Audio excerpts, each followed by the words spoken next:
uji makanan pada protein. Kalian tahu sendiri bahwa protein itu adalah molekul besar yang terdiri dari banyak asam amino. Protein dapat dibagi menjadi dua. Ada protein hewani, berarti berasal dari hewan, dan ada protein nabati yang berasal daripada tumbuhan. Jadi, tujuan praktikum hari ini adalah kita dapat mengidentifikasi bahan makanan yang mengandung protein. Adapun alat yang kita gunakan untuk uji protein ini adalah tabung reaksi, rak tabung reaksi, pipet tetes, kemudian ada gelas kimia, kemudian ada mortar dan ada alu, dan yang terakhir adalah batang pengaduk.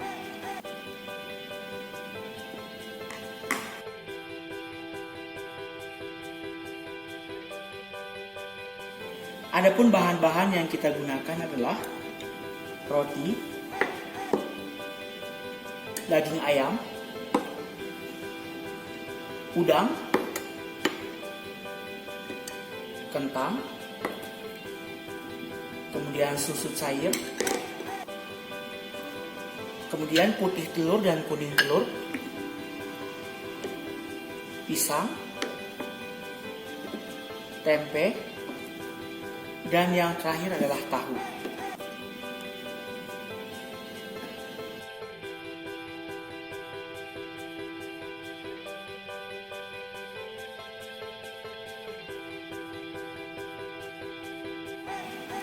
Untuk uji protein ini, kita menggunakan regen atau zat indikator, yaitu larutan biuret.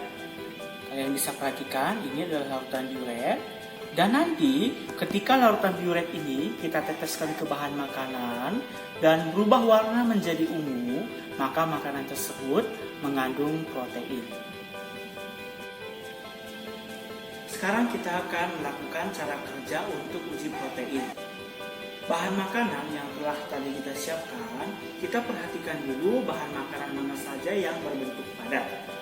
Jadi bahan makanan yang berbentuk padat seperti roti, daging ayam, udang, kentang, kemudian tahu, tempe, dan pisang, ini harus kita haluskan terlebih dahulu supaya mempermudah nanti melarutkannya dalam air. Misalkan kita ambil tempe, ini kita haluskan seperti ini. Kita menggunakan mortar dan alu. Pastikan semua bahan makanan yang berbentuk padat ini sudah menjadi halus.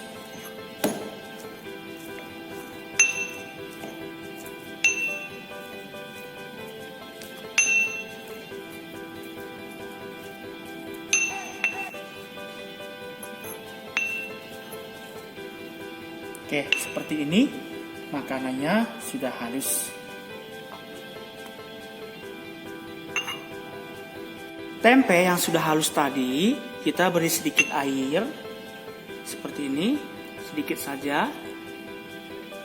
Ini bertujuan untuk mempermudah melarutkan tempe.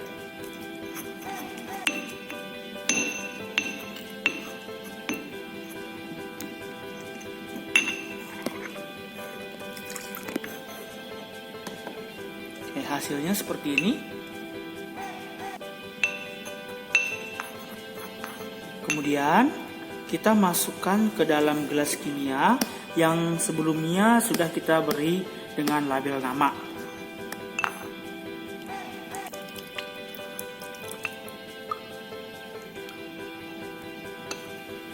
Hal yang sama juga kita akan lakukan untuk bahan makanan yang lain, terutama yang tadi bentuknya berupa padat. Ke-10 bahan makanan tadi kita masukkan ke dalam gelas kimia seperti ini. Kalian bisa perhatikan, ini adalah roti yang sudah dilarutkan, ini adalah daging ayam yang sudah dilarutkan juga, ini adalah udang, kemudian ini adalah kentang, ini susu cair, kemudian ada tahu, ada tempe, ada pisang, ada kuning telur, dan ada putih telur.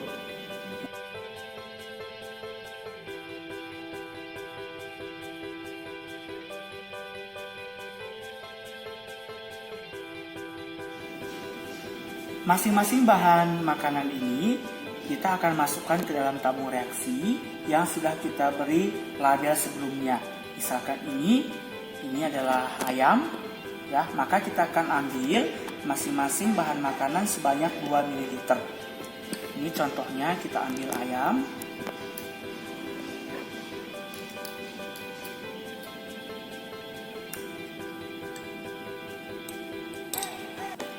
Pastikan yang kita ambil adalah sebanyak 2 ml.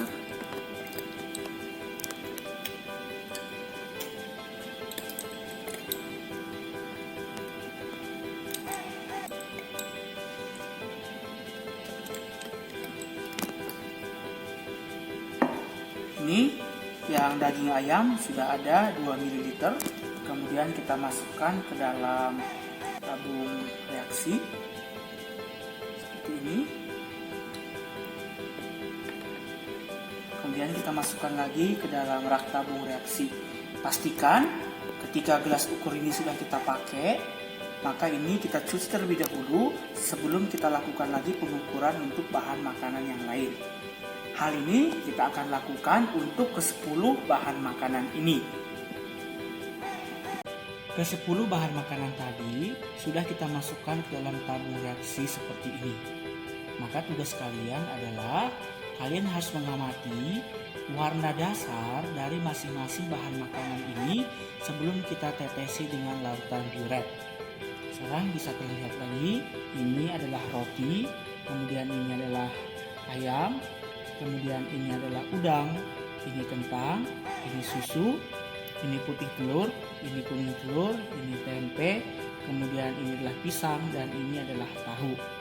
Perhatikan dengan baik warnanya, jangan sampai salah menuliskan warna.